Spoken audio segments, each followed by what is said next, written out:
Hi everyone, I hope you are well, and if you're joining during Newcastle Startup Week, I hope you've had a really productive and helpful week, and if you're watching it afterwards, I hope wherever you are keeping safe and very well. My name is Louise Doyle, and Paul gave me the opportunity to talk to you today about something that the title sounds quite dry, around T-levels and industry placements, but I hope I live up beyond the title of talking to you about something that I think is really important for your organisation going forward, and also for actually the situation that we currently find ourselves in during the pandemic. So I'm the co-founder of an organisation called Mesma, and we are a technology business based in the northeast of England. I tell you that because I come at today from a growing business perspective. We have 5 employees, we're still small, we're growing, we're taking new people on, we've got more plans to do that next year. I'll tell you a bit more later about who else I represent during this particular presentation, but I'm here because there's that thing that I'm going to practice what I preach about, the fact that you can whinge about something, but eventually you've got to show up and you've got to say the thing that you've got to say, instead of just talking about what you're not very happy about. And a few years ago, I attended Newcastle Startup Week, and it was great. That was in person when we were allowed out of the house, and there was loads of good stuff, but there was a particular panel session that I was quite frustrated by, and not because of the people on the panel, because they were there talking about their specialism, but because a whole subject, a really important subject for each of us, whatever stage of our journey we're in, was around our future talent. Where do we get people with the skills that we need in order to be successful, was entirely driven around graduate recruitment. Now, I work with lots of universities, so I have no issue with graduate recruitment. What I have an issue with is where we think that's the only way for us to grow our talent pipeline as small and growing organizations. So I'm here to show up, and I'm here to talk about something in particular that I think informs our future offer as employers, both to young people and also where we can attract a more diverse workforce in order to ensure that we are successful going forward. So if you're a real startup business and you're looking at this and thinking this is a bit early for me, it is not. And I say that with that joyful strategy of hindsight, in even though I have one foot in the education space, because that's who my client base is, I definitely have recruited on a more, oh my God, we need a person now way. So even if you're at the beginning of that journey, there's lots to think about now, and this is a really easy thought process. You don't have to put too much into taking the next step, into just having a bit more of a think about it and having a conversation with someone. So with that other foot in the education space, particularly in technical and vocational education, I'm going to tell you about T-levels and industry placements, which are effectively our new kid on the block in post-16 education. I'm going to try and keep it education jargon free. You'll be the judge of whether or not I achieve that. I'm speaking very much to my colleagues within England, because that's where T-levels have just gone live. I hope, however, if you're not in England, some of what I've got to say you'll still think of as relevant, because wherever you go in the world, when you look at high quality, high functioning technical and vocational education systems, it is the combination of classroom-based learning and the opportunity to learn in the workplace that is proven time after time to be the most successful. So I'm going to do a bit of PowerPointing at you, because my colleagues at SDN, who I'll tell you about later, and the Department for Education very kindly said I could use their PowerPoint deck, which is an official one, to talk to you. So that's what I'm going to use. So bear with me while I seamlessly share my screen to be able to tell you a bit more. I'll put my name in lights at the beginning, so again, you know who I am. And at the end, I'll give you my email address, actually, so that if you want to be able to get in touch with me directly, I'm really happy for you guys to be able to do that. If I can help, ask, and there's never a stupid question. So let me get into it. I'm here to talk primarily about industry placements. In order to do that effectively, I need to tell you about T-levels, and that's what the TL is in the bottom left-hand corner of the screen. How I'm going to do that, I'm going to talk about what T-levels are.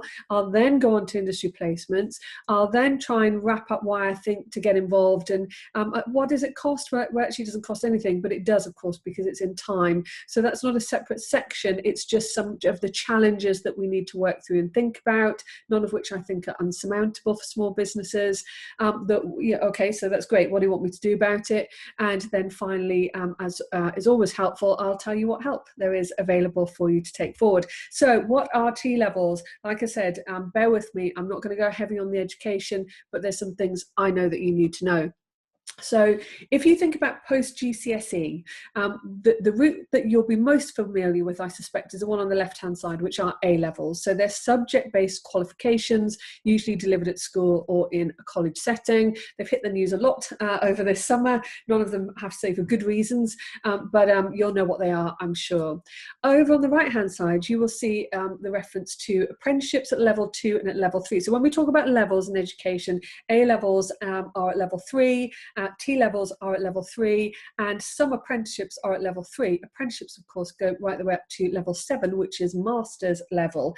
So if you don't have apprenticeships as part of your workforce development strategy now, then why not, would be my question. Apprenticeships are awesome. They're amazing. There are so many opportunities to think about how you can involve them in your business. And the advice I always give to businesses thinking about apprenticeships is the question shouldn't be where recruiting, is this suitable for an apprenticeship? The question should be, we're recruiting, why isn't this suitable for an apprenticeship?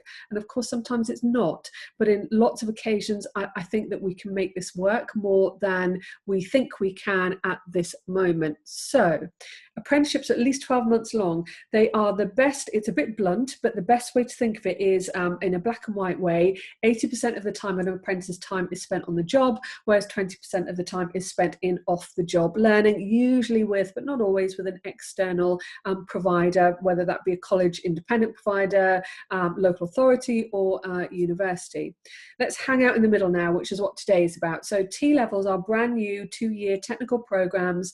They're delivered by local colleges, schools, training providers. They're starting small scale, so there's not loads of these around at the moment. The rollout plan is between 2020 and 2023, and they're the other way around to apprenticeships. So 80% of the time is classroom based, and 20% of the time is in a placement. And of course, it is the placement where you play such a crucial role in making this work to help us to get the future talent that we need, and to get young people. And by God, do young people who are 16 to 19 years old need us now more than they are ever going to need us as we come out of the other end of the nonsense that we are currently having to live through.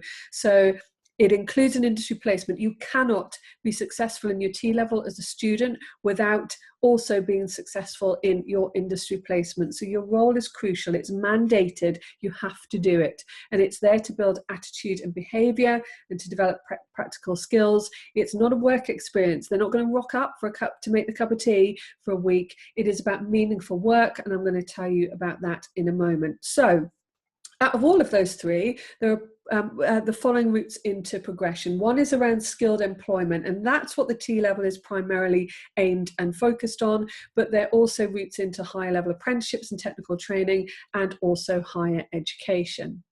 Okay, so with that in mind, let me show you very briefly, and you can pause this slide so I don't feel the need to go into it in detail. There are 25 T levels that between 2020 and 2023 are going to be rolled out. You can see them on the screen in front of you. So a T level, let me pick one down here in digital. So if you pick something like digital support services, which I think rolls out from 2021, then what you're looking at there is what's called the main T-level route. I'm going to use the word route on this one, but it then breaks down and specialises. So there's then occupational specialisms underneath it, which align with what the student might want to do in the occupation itself. So perhaps they want to be an infrastructure technician, infrastructure engineer, and that's what it is that they would then go off and specialise in. where that differs from an apprenticeship is, an apprenticeship kind of says at the beginning of the apprenticeship, I want to do that job. So therefore you go into that from the beginning knowing what it looks like. Where a T-level allows the student to have a broader kind of, I think I want to work in digital support services, but I don't know what to specialize in. And then they specialize further into the program that they're actually doing. So it gives young people a different opportunity and a different route into a career if they choose that this is where they want to head with their future. So that's what they look like. There's a big map that tells you the years that they're going to roll out in. I haven't given you that today because I think it's a level of detail that you won't be interested in at just this stage. For now, it's just, I think I can make this work, and having a conversation with someone about that. And by the way, I don't mean making it work tomorrow because we've got enough on our plate. It might be about making it work next year or the year after that. So let's start the conversation early. Let's get in touch with the providers. I'll talk to you about that later on, and let them know that we're up for the conversation. That's it. We're up for the conversation. We like the idea of making this work. We see the benefit in meeting young people before we might take them on, and we want to be able to just do the right thing and support them in their chosen career path, because by God, as employers, do we bleat on about having a skill shortage. So let's make sure we put our money where our mouth is. Let's show up. Let's make sure that we are part of this rather than the recipients of education, that we take an active role in it, as I know many of you who are growing businesses already do. So T-level, I'm going to keep this brief because I don't want to get into the T-level detail itself. What I will say is the T-level program is made up of that 80% I mentioned in the classroom, and that's called the technical qualification. That is made up of some different stuff in the way that it's structured, and you will want to ask questions about that further downstream. And that important 20%, which is us and industry placement, that gives technical skills and knowledge, really importantly, that opportunity to experience what it's like to be employed, to show up and work with people who you haven't met, who are perhaps older than you, more experienced than you, want you to turn up at a particular time and have particular rules and behaviors that you're not used to. So it's that opportunity. And also for us, they come and they make a meaningful contribution to our workplace, bringing their own life experience at that age that they can absolutely bring to share ideas with us as well. So let's now narrow down and focus completely on the industry placement itself. So what is it? So you'll have got a sense of this before. It's time spent learning and working in an organisation. It's about them being in a real work environment with us, making a contribution to what we do in the short time that we're with us. There are a minimum of 315 hours, so we're not messing on here, you know. This is, like I said, it's not about turning up and making the tea, and that equates to approximately 45 working days. If any of you are looking at that 45 days and going, I know I cannot make this work, number one, I think we can. Number two, you can actually split it with another employer, and you don't have to facilitate that split. The provider, when I say provider, I mean the college or the training provider, will support you and find another placement, or you can find another employer yourself, of course, as well. So it is possible to split the placement into two, but let's start out by thinking about how we can make 45 days work. They are occupationally specific, so I think you've probably got the sense of what I mean by that. And for all T-level students, they are mandatory. They must happen. The new T-level students, the first ones came into the classroom, small scale, small numbers, intended to do so.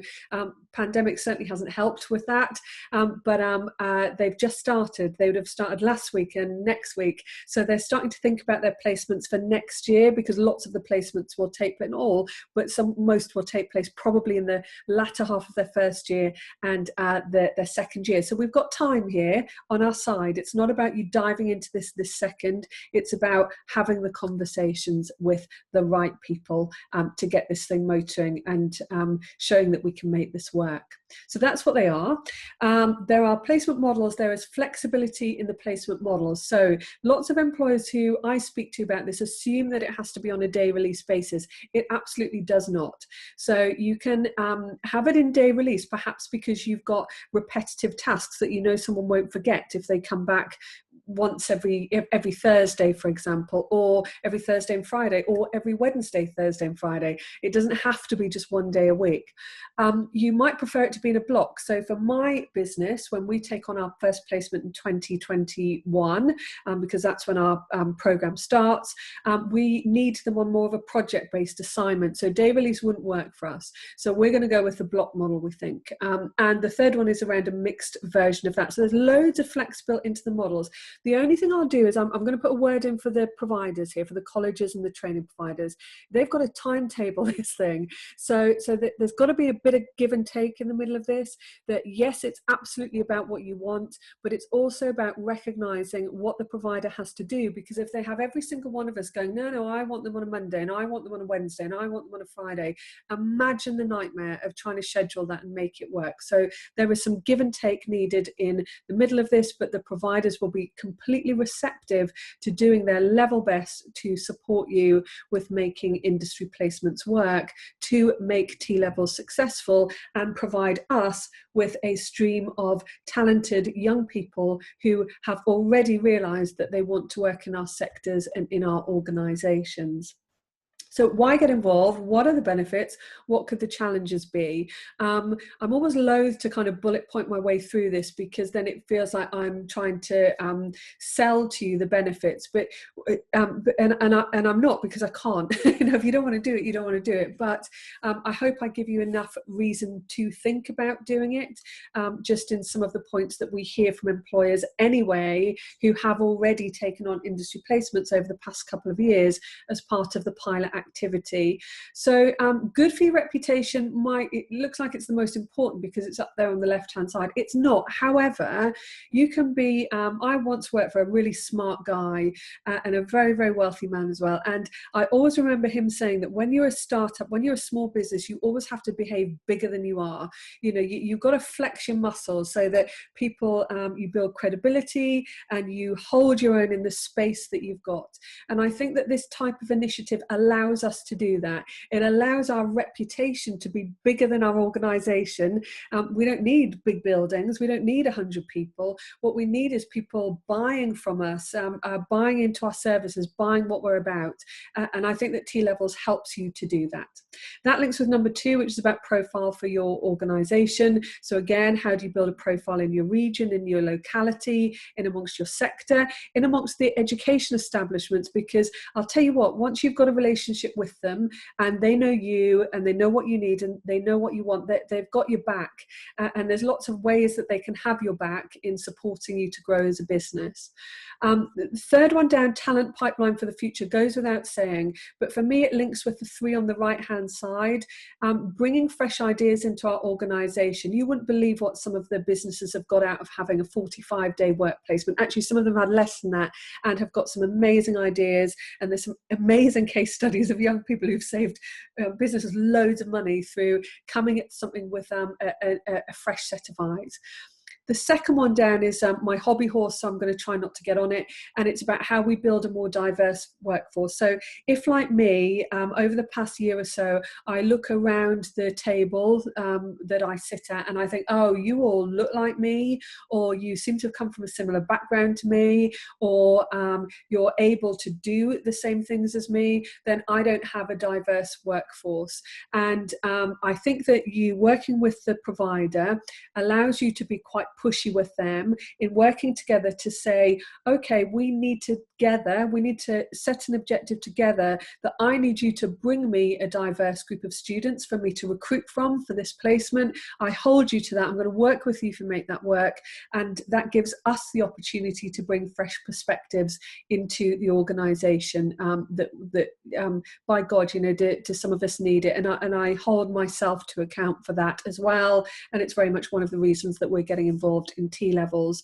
The one down on the bottom on the left-hand side I think is really interesting, and it's about how you might want to support your own staff to develop their own mentoring and supervisory skills, or even yourself, you know, if you're a one-man band, how can you develop your own management skills without cutting your teeth on taking on a real employee for the first time, which is always a bit scary, but having the support from the college or the training provider to help you to mentor someone through this space for 45 days. You're not going to break them. The provider will support you to get this right at all times. And I just think that's a marvelous opportunity that we should be grabbing with both hands. So that's why I think we should offer it.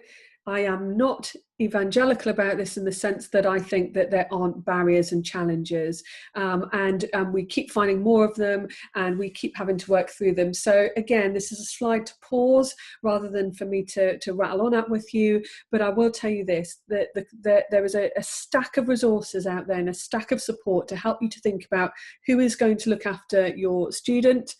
Oh my God, how am I going to deal with the paperwork? Because don't we all know what it's like dealing with paperwork in vocational and technical education? Let's let the provider help us through that.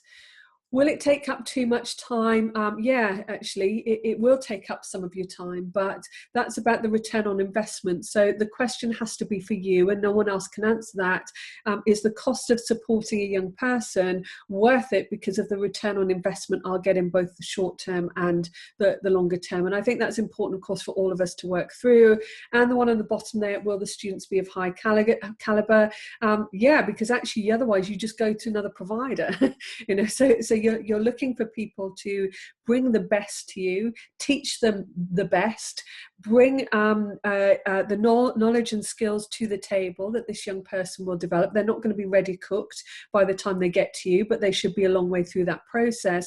And also test out your recruitment processes. So actually this is about you recruiting someone, and we've got some fabulous examples actually that we've seen on the website I'll tell you about in a moment, where the employers talk us through their recruitment processes and the things that they've learned from that. So look out for the one from Conlon Construction. There's an interview that I had the opportunity to do with Neil Conlon, who talks about how they went about recruiting and some of the things they might do again. So there are some challenges for us to grapple with and think about as we go through this journey. What do you need to offer? Practical stuff, projects and tasks that allow the student to help them learn practical and technical skills. A safe working environment goes without saying, you need to do that anyway. But they're a particular age group, the provider will help you work through that. Equipment and resources for the work. If you're worried they haven't got it, don't give up. Speak to the provider because they might be able to help. An induction, as you should be doing anyway. Someone to supervise and someone to mentor. Again, think about how you speak to the provider about the capacity you have and how they can work with you to support that process. And of course, the opportunity to provide your invaluable feedback to these young people who are about to hit, if you saw, I'm recording this, I think it's the 16th of September, yesterday an article on the BBC about the young people being the group who are going to be hit hardest by what we are all working our way through at the moment. So let's damn well help them to come out of the other end of this better. Okay, so choosing a college or school to work with, a list of stuff. So there's some things to think about. Pause the slide if you want to have a look at it, but actually what I really want you to do is to pick up the phone or drop an email to the people I'm going to give you in a moment, not to say I'll take someone on now unless you're ready to do that, but to just say I'm up for this, I'm up for having the conversation, so put me in touch with a provider who can help me to start that journey along this particular route that I hope you can be excited about for your own future business success as well as for our young people. So I said I'd tell you about SDN. So I said I had one foot in the education camp, and SDN are the people I've got my one foot in with. They are a glorious organisation. They've been commissioned by the Department for Education to help people like you and people like me to work our way through this as we start to think about how to make the industry placement work. Bullet points, but look at the bit in blue. There's a website, employerindustryplacements.co.uk. It's got an absolute shed load of stuff on there. But the one I'll show you is on the next one. You see that bit there that says advice? You can request email support. You can request one-to-one support. You can request, if you're part of a network of employers, an online group session. There is a load of people here to help you to be successful, because we need this to be successful for us to have another route. We've got others, but another route to be able to help us build our future talent pipeline for us to be successful as small businesses at the beginning, or somewhere further along that journey, as organisations contributing to the area in which we live and work. So last one from me. Here is the National Apprenticeship Service. So although it says apprenticeships, they're also responsible for industry placements for T-levels, and that's great, because actually that crossover works really well, because they can talk to you about both things instead of you having two different people to speak to. There is their telephone number.